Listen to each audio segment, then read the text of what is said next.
सकाळुआ school को नहीं आसला बड़ खबर।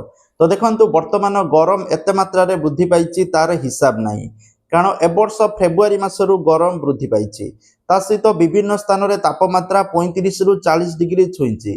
विशेषकर झारसुगुड़ा तापमात्रा 40 डिग्री अतिक्रम कर लगी। तो जहाँफल ना नथिबा असुविधा भोगुंट जो मैंने ग्रामांचल पाठ पढ़ुंट सरकारी विद्यालय छात्र छात्री, कारण गाँ गहली बेघोषित विद्युत काट हो सहित दिन 10टा 11टा है प्रबल खरा से खरारे जुझुंट स्कूल पिला माने जहां नहीं अभिभावक माने चिंतार अच्छा। तेणु अभिभावक माने कहते जिते पर्यंत खरा छुट्टी न होते पर्यंत सकाळुआ स्कूल हो, किंतु सकाळुआ स्कूल नहीं सरकार वर्तमान पर्यंत कौन अपडेट करना घोषणा करना, किंतु जो शिक्षा कैलेंडर अनुसार केते तारीख रु खरा छुट्टी हम आ केउ तारीख रु समर वैकेशन हम आ केउ तारीख रु आपणकर सकाळुआ स्कूल हम संपूर्ण इनफॉरमेशन वीडियो रे कहबी। तेणु वीडियो टी रे नुआ देखले चैनल को सब्सक्राइब करी पाखर थिबा ऑल बेल आइकन को दबे दियंतु लेटेस्ट अपडेट पाई।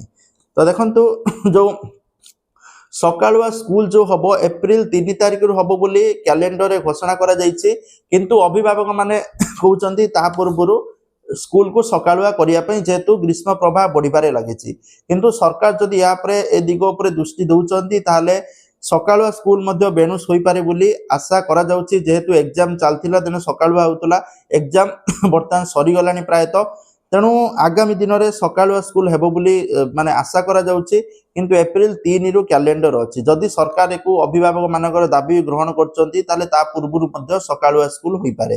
ठीक अछि। ता सहित ला खरा छुट्टी। खरा छुट्टी शिक्षा कैलेंडर अनुसार मे मास 6 तारीख रु 17 जून पर्यंत खरा छुट्टी अच्छी, माने एप्रिल मास टोटाल आपणकर सकाळुआ स्कूल रहिबो आ खरा छुट्टी मे मास 6 रु 17 जून। तथापि जदि खरा अति मात्रा वृद्धि होउची, प्रबल खरा होउची, को दृष्टि रखिकी बेणुसु मध्य खरा छुट्टी घोषणा होई पारे बोली आशा करा जाउची, कारण एइबडी बहुत थर हेइची आ 17 जून ले जो खुलिबो बोली स्कूल घोषणा होइची। खरा छुट्टी को देखी माने खरा को देखिए छुट्टी मध्य एक्सटेंड मध्य होई पारे।